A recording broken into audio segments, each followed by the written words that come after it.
I tried for a good 20 to 30 minutes to come up with an opening phrase, like, this has been a long time coming, or it's finally time, but no collection of opening words can really describe how long it has been since I'd announced I was going to make this video. I think it's been almost or over a year since that initial announcement. But like I always say, better late than never? Right? I'm just joking, but anyways, let's do this, okay? Let's talk about Gray Fullbuster in 100 Years Quest and why he is so disappointing in that manga to me. Remember, this is all opinion-based, and by remember, I mean I'm saying this for the first time. This is all opinion-based, so don't get too uppity in the comment section down below. Start screaming and yelling at me, okay? But back to it. Now, in order for you all to understand why I find him to be so disappointing, you first have to understand just how much I like Gray. And in order to do that, we have to take it all the way back to OG Fairy Tail and his story in that. Now, OG Fairy Tail has a lot of characters that have amazing stories, such as Erza, Jalal, Loxus, Altair, Seraph, etc. Like, there are so many of them, and they're so great, and with that being the case, it can be extremely difficult for someone to say that one particular character has the best story because, as I said before, there are so many that are so great. But for me, it's actually not really that difficult because I believe that Gray Fullbuster is the one that stands at the top. He's at pinnacle. In terms of story, like, he's got the best story in Fairy Tail. He's not my favorite character. If you know anything about me when it comes to Fairy Tail, you should know who my favorite character is by now. But Gray is actually in my top 5. Because, I mean, when you bring up his past with his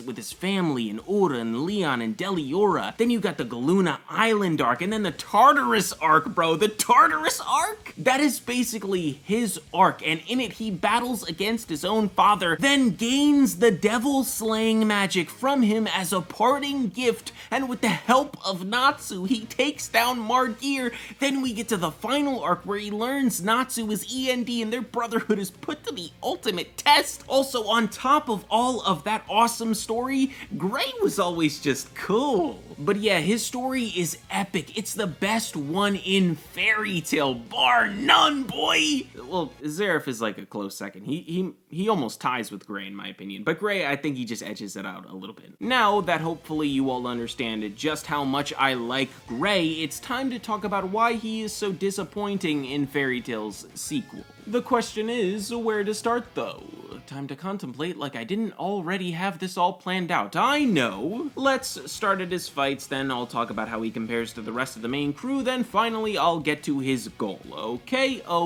By goal, I mean his goal in the story. So fights. In 100 Years Quest, Gray has had a total of 3. That's right, he's had 3 fights. Now that's not a terrible number, but what's terrible is that it could be higher. Technically speaking, it is. Gray has had a total of 4 fights in the manga, however, I'm not counting one of them because we didn't see it. It would have been amazing to see, but it happened off screen or off page or off panel or whatever you want to call it. So moving on to the fights that I actually count. The first one being Gray versus Scaleon. Admittedly, I really like this fight. I love how back and forth it is. You got Gray using his demon form to freeze the sea, then Scaleon starts turning the frozen sea into ash, then Gray freezes that ash. Like, it's a really good fight, and I think it's one of my favorite in 100 Years Quest. Unfortunately, like, it sets up something here, but it just doesn't go anywhere after this. And what I mean by that is that it sets up a rivalry between Gray and Scaleon, because also, do you remember when Gray was in complete and total disbelief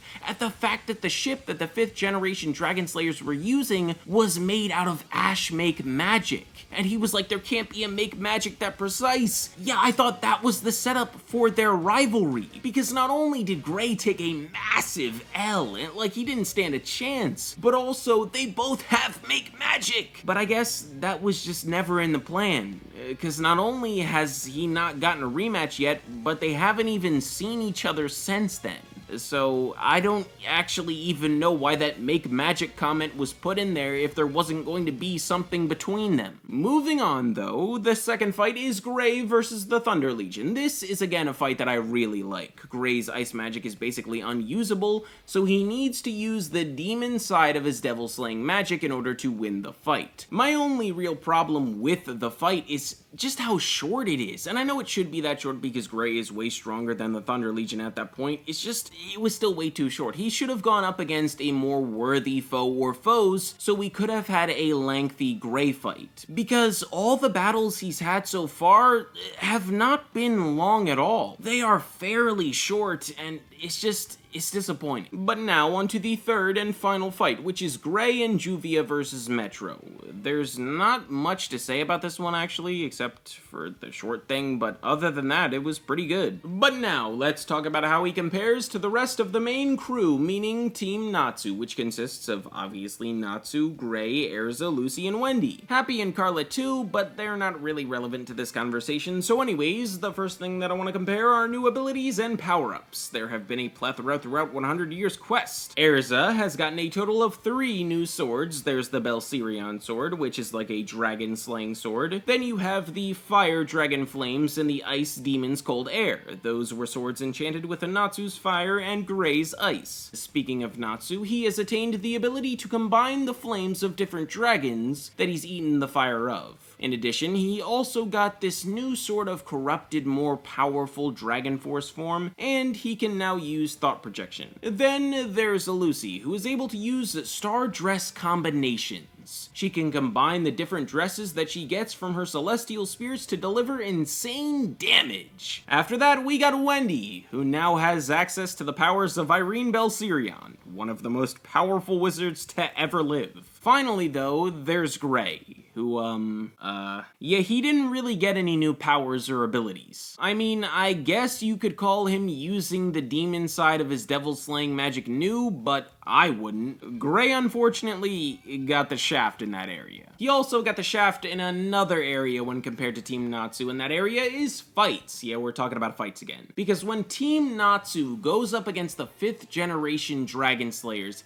and they lose, everyone gets a rematch against the person they lost to and wins. Except for Gray. Natsu loses to Mad Mole, then beats Mad Mole. Erza loses to Kiria, then beats Kiria. Now, there is an argument to be made here that what I've said isn't true, because Wendy and Lucy didn't get their rematch against Kiria. The thing about that is, though, Lucy and Wendy weren't really Kiria's opponents. Erza was her opponent. They were just there to assist. You know what I mean? Plus, Wendy helped out against Scaleon, and Lucy met Brandish, which counts for something, so it evens all out, I think. But moving on to his goal. It's a goal that many shipping fans were happy to hear, because it has to deal with Juvia, right? He wants to become strong enough to protect her and get her no matter what. Now, that goal is completely fine, and it's a natural step for the character. I just wish he had more going on than that, because that,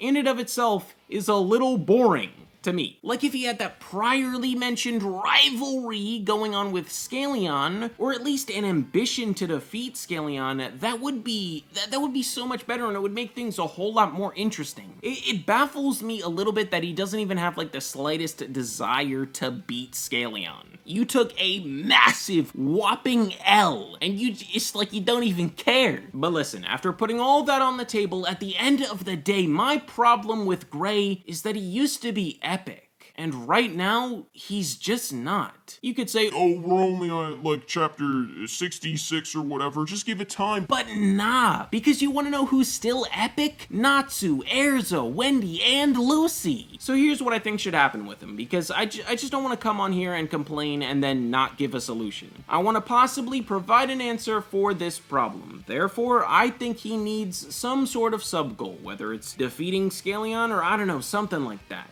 He also needs a new power like everyone else. Or there could be more of a focus on his devil-slaying magic. Maybe it starts evolving and being more dangerous and deadly and powerful. Maybe the devil-slaying magic takes on a mind of its own or something like that. And lastly, this is last but certainly not least, he needs longer and more difficult fights. The only difficult fight that he really had in the series was against Scaleon, and he lost. The other two fights, while a little bit troublesome, they weren't really difficult.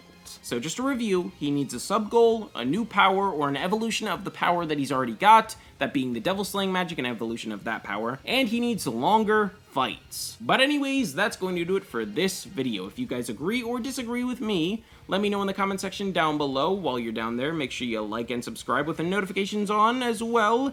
And with that, I will see you all in the next one. Peace out, everybody!